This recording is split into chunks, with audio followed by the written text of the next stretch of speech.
지난 시간에 12강 탄성력과 진동을 시작했죠. 지난 시간에 배운 것은 변형과 변형력이었습니다. 오늘은 변형과 변형력 두 번째 시간입니다. 변형과 변형력은 바로 무엇이냐면 고체에서 변형이 너무 크지 않으면 변형력은 변형에 비례한다 라고 하는 것을 배웠습니다. 식으로 쓰면 이렇게 쓸 수가 있겠죠. 변형은 스트레인, 영어로 변형력은 스트레스라고 했죠. 이것들은 다 물리량입니다. 이 변형은 어떻게 정의됐냐면 길이가 L인 물체가 델타 L만큼 늘어나면 델타 L을 L로 나눈 것이 변형이라고 했습니다. 그리고 언제 이렇게 고체가 모양을 바꾸냐면 고체에 힘을 작용했을 때인데, 그때 그 힘이 작용한 넓이로 나눈 것을 변형력이라고 한다고 했죠. 자, 그런데 오늘은 지난 시간에 배운 변형에 이어서 이 변형이 세 가지 종류로 구분된다고 하는 것을 공부하겠습니다. 그 세 가지가 어떤 것인지 보겠습니다. 지난 시간에 배운 것을 세 가지로 구분했을 때 무엇이라고 부르냐면 인장 변형이라고 부르고, 영어로는 그것이 tensile strain 이랍니다. tensile, 이건 늘어뜨리는, 늘리는, 그래서 이 인장 변형은 늘리는 경우도 해당하지만 이렇게 서로 줄이는 경우도 해당합니다. 이렇게 늘리거나 줄이는 것 말고 어떻게 변형시킬 수도 있냐면 측밀림 변형이라고 부르는 게 있는데, 이거는 길이가 이렇게 있으면 그 길이에 대해서 수직으로 고체에 힘을 작용하면 변형하는 경우입니다. 이 측밀림 변형은 shearing stress다 이렇게 부릅니다. 그리고 마지막으로 세 번째는 뭐냐면 그 부피 변형인데, 이 부피 변형은 언제 오냐면 물체의 모든 면에 똑같은 비율의 변형력을 작용시키는 경우입니다.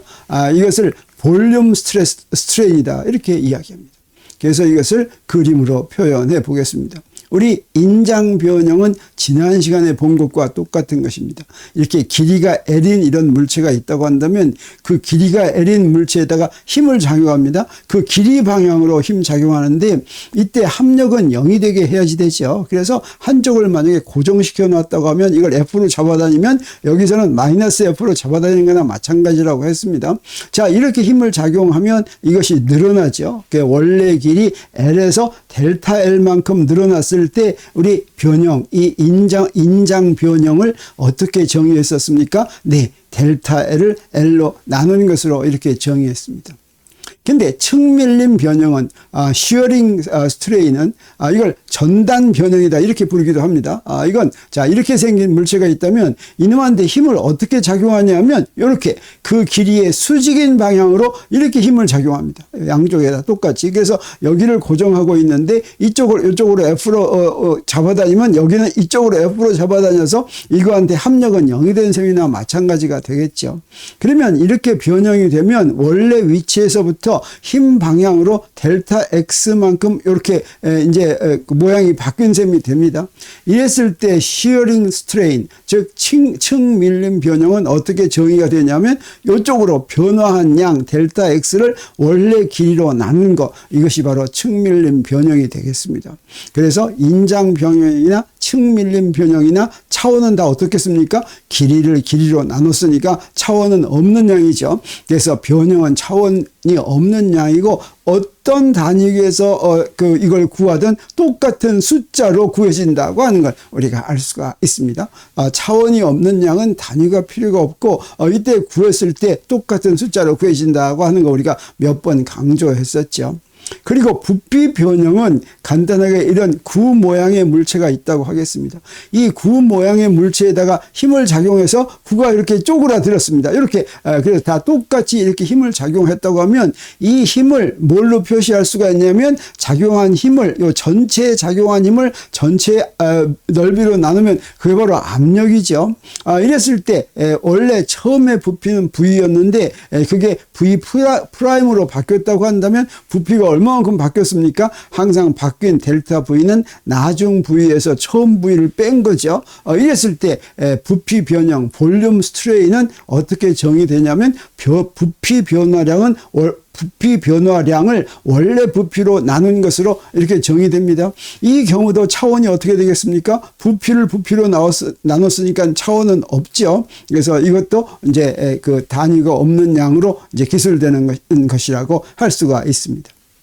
그리고 이런 변형을 가져오게 만드는 힘에 의한 변형력도 이제 다른 이름으로 부릅니다.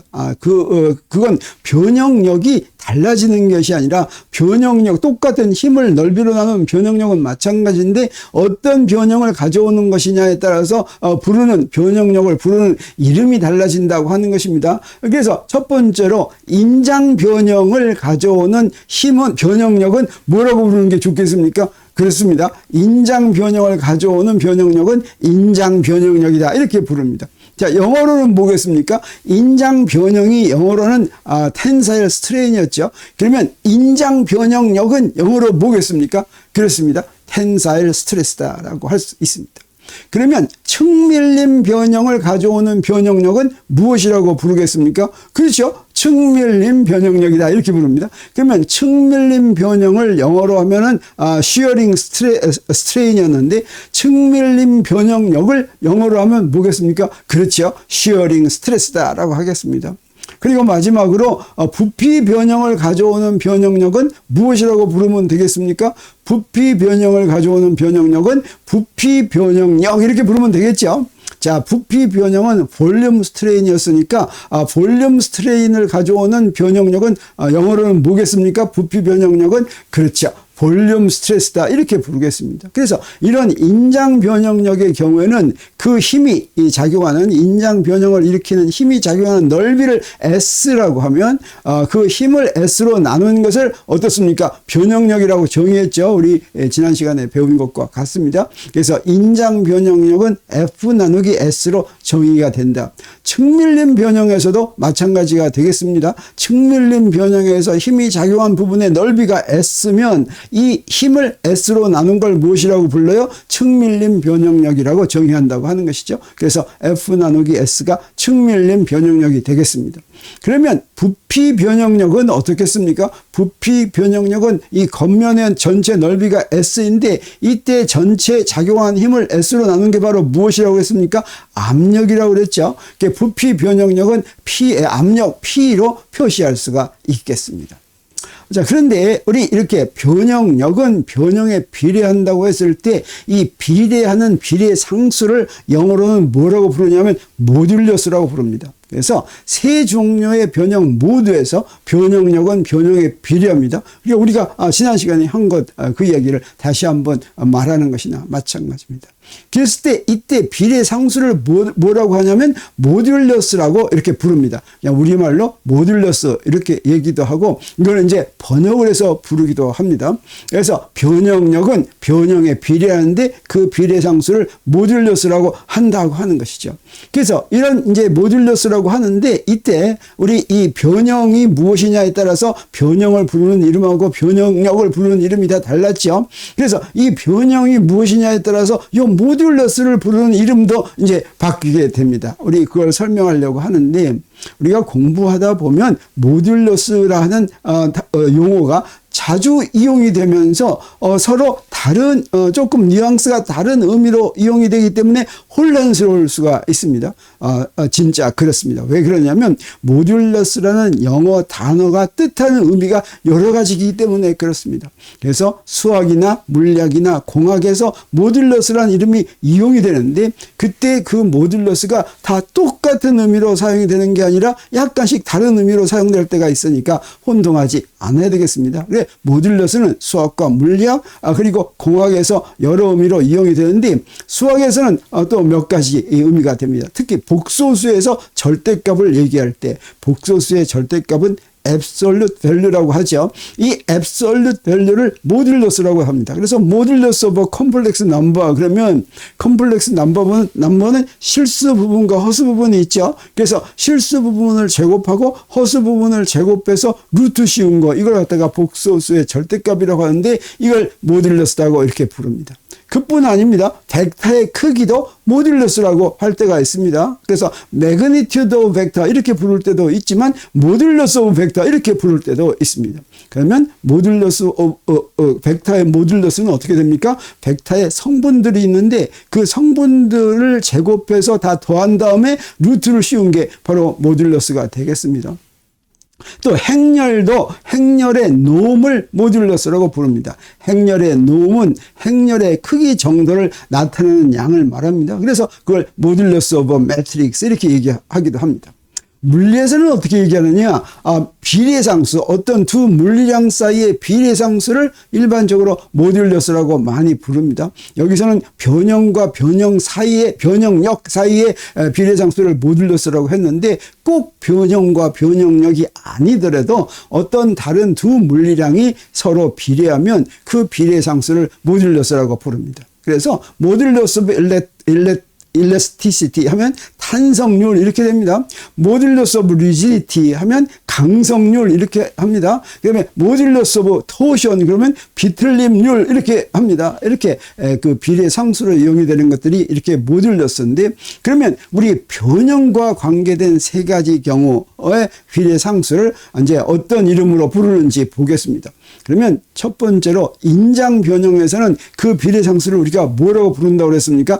영률이라고 부른다고 했죠. 이 영률이 영어로는 영스 모듈러스가 되겠습니다. 그래서 자 이렇게 하는 것이 바로 인장 변형이었죠. 인장 변형에서 인장 변형력은 인장 변형에 비례하고 그 비례 상수를 우리가 y로 표시하고 이 y를 우리가 지난 시간에 영률이다라고 했는데 이게 영어로는 영스 모듈러스다라고 이야기를 합니다. 그러면 그 측밀림 변형에서는 어떻게 되냐? 측밀림 변형에서는 우리말로는 측밀림 탄성률 이럽니다. 이걸 뭐라고 하냐면 슈어링 모듈러스라고 합니다. 그래서 이때 우리 어땠습니까? 모듈러스를 뭐라고 번역한 거나 마찬가지예요. 탄성률 이렇게 번역한 거나 마찬가지죠. 영스 모듈러스에서는 모듈러스를 어떻게 번역했어요? 그냥 률 그랬죠. 영률 이렇게 했죠.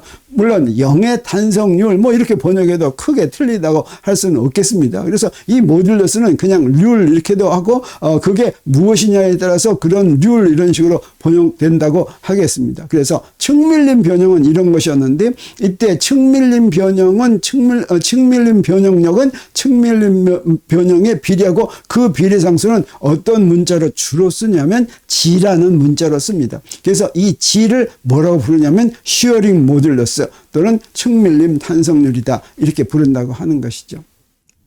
그리고 부피 탄성률의 경우에는 뭐라고 부르냐면 볼륨 모듈러스 이렇게 부릅니다. 그래서 여기서도 모듈러스를 우리가 탄성률이라고 불렀고 여기서 이제 부피 탄성률을 가기 위해서는 이제 모든 부피에 대해서 같은 방향으로 힘을 작용하니까 이걸 압력으로 표시하죠. 그러면 그 압력은 무엇에 비례하냐면 부피 변형 볼륨 스트레인 V분의 델타 V에 비례하는데 그 비례상수 부피 탄성률은 어떤 문자로 표시하냐면 B라는 문자로 표시합니다. 근데 여기 앞에다가 마이너스를 붙였습니다. 이렇게 부피 탄성률의 경우에는 부피 탄성력의 경우에는 항상 이 부피 변형과 부피 변형력인 압력은 서로 반대 부호를 가지고 있습니다. 왜 그러냐면 V분의 델타 V 할 때 이 델타 V는 어떻게 되겠습니까? 0보다 작죠? 델타 V라고 하는 건 나중 부피 빼기 처음 부피인데 이 경우는 어떻습니까? 항상 부피가 이제 그 축소하죠. 그러면 나중 부피가 작습니다. 그래서 델타 V가 0보다 작은데 압력은 0보다 크니까 이 부피 탄성률을 플러스 숫자로 표시하기 위해서는 여기다가 마이너스를 붙인다고 하는 게 되겠습니다. 그러면 여러 가지 물질의 탄성률을 보겠습니다. 어떤 물질이나 이렇게 세 가지의 모듈러스를 갖고 있습니다. 그래서 영률도 갖고 있고 측밀림 탄성률도 갖고 있고 부피 탄성률도 갖고 있고 자 이걸 한번 보겠습니다. 우리가 지난 시간에 영률할 때 이 모듈러스의 단위는 무엇과 같았습니까? 압력과 같았죠. 그래서 자 여기 탄성력 탄성력은 압력의 단위고 변형은 그 변형력의 단위는 압력이고 변형은 단위가 없으니까 저 모듈러스가 압력의 단위가 되겠죠. 그래서 여러 물질의 탄성률을 이제 압력의 단위로 표시하겠습니다. 근데 각각의 물질마다 이렇게 세 가지의 탄성률을 갖으니까 이 세 가지 탄성률에 대한 걸 보겠습니다. 그래서 탄성률이 상당히 큰 숫자이기 때문에 10의 구승 파스칼로 이제 표시를 하겠습니다. 여기에 이런 여러 가지 물질들이 있다고 한다면 역률, 측밀림 탄성률, 부피 탄성률이 이렇게 되는데 우리도 금방 생각할 수가 있지만 이렇게 늘리는 탄성률, 역률하고 측밀림 탄성률 이 길이에 비해서 수직으로 이렇게 작용하는 거하고 어떤 게 더 변형시키기가 쉽겠습니까? 측밀림이 더 쉽겠죠. 더 쉽다고 하는 것은 그 모듈러스가 더 작다고 하는 얘기가 되겠습니다. 그래서 이 역률과 측밀림 탄성률을 비교해 볼 것 같으면 그 물질이 측밀림 탄성률이 역률의 대략 절반 정도 되는 걸 알 수 있습니다. 딱 절반은 아니지만 그 물질의 성질에 따라서 이렇게 차이가 나는 걸 볼 수가 있는데 부피 탄성률의 경우에는 그런 일반적인 경향이 있지가 않습니다. 자, 이 경우에는 부피 탄성률이 어떻습니까? 텅스턴의 경우에는 역률과 측밀림 탄성률이 이제 중간쯤이죠. 근데 철의 경우에는 부피 탄성률이 제일 작습니다.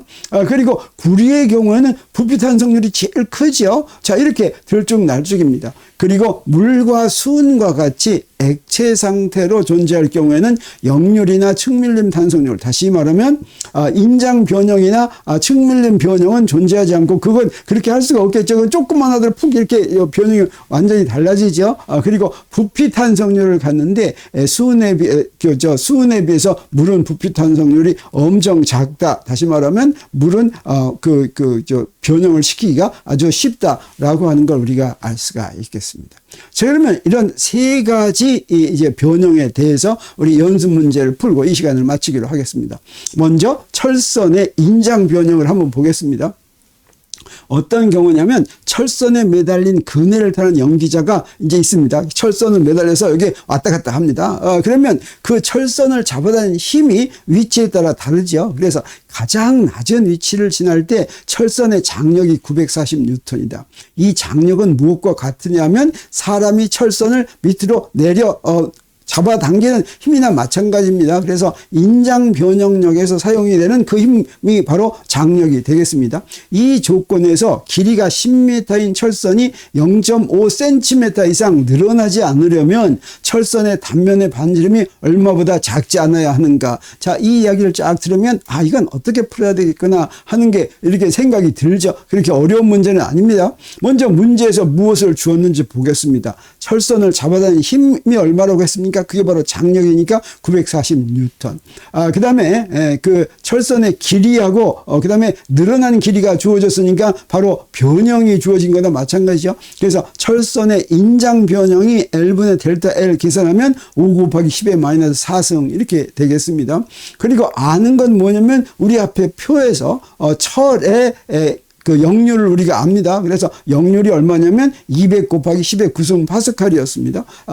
그리고 이제 어떤 식을 이용해야 되냐면 인장 변형에 대한 식을 이용해야 되겠죠. 그래서 인장 변형력은 그래서 파이 r제곱분의 F, 파이 r제곱이 이게 단면의 넓이죠. 단면의 넓이분의 F는 역률 곱하기 인장 변형이다라고 하는 걸 이용을 해야 되겠습니다. 그리고 뭘 구하라고 했습니까? 요 반지름을 구하라고 그랬죠. 그래서 요 반지름으로 풀 것 같으면 어떻게 됩니까? 요 R로 풀 것 같으면 저게 F 나누기 파이 Y 한 다음에 델타 L분의 L, 이 델타 L분의 L은 인장 변형의 역수가 되겠어요. 이것의 루트를 씌우면 바로 여기서부터 R을 구하는 것이나 마찬가지니까 전부 다 대입합니다. 그리고 단위는 뭐가 되겠습니까? 여기다 우리 전부 다 SI 단위계로 전부 대입하면 이 단위는 미터가 되겠습니다. 그래서 계산을 했더니 얼마가 되냐면 1.73 곱하기 10의 3승 미터인데 이건 1.73mm죠. 그래서 줄의 반지름이 그러니까 줄의 지름은 적어도 4mm 정도보다 더 커야지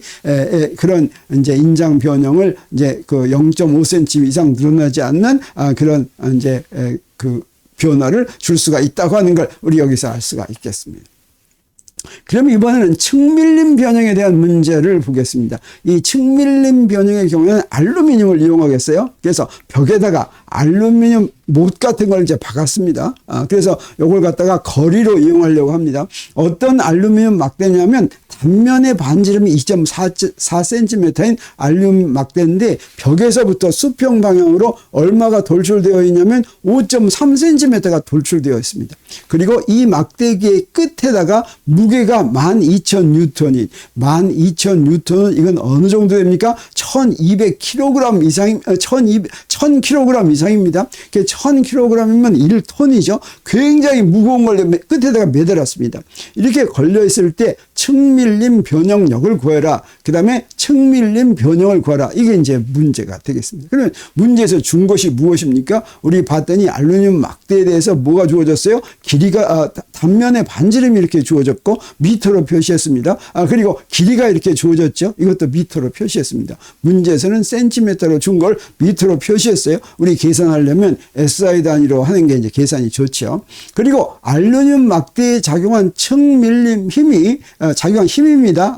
이건 측밀림 변형력이 아니라 그냥 힘이 얼마냐면 12,000N이다라고 했습니다. 그리고 아는 거는 우리 표에서 알루미늄의 측밀림 탄성률, 여기서는 역률을 이용하면 안 되겠죠. 측밀림 탄성률을 이용해야 되겠습니다. 그게 이제 주어졌습니다. 25 곱하기 10의 9승 파스칼. 그러면 먼저 뭘 구하라고 그랬습니까? 측밀림 변형력을 구하라고 했으니까 이건 어떻게 됩니까? 측밀림 하는 힘 12,000N을 단면의 넓이로 나누면 되겠죠. 그래서 이렇게 계산을 하면 되겠습니다. 계산은 간단하게 이렇게 6.63 곱하기 10의 6승 파스칼이 나오는 걸 알 수가 있습니다.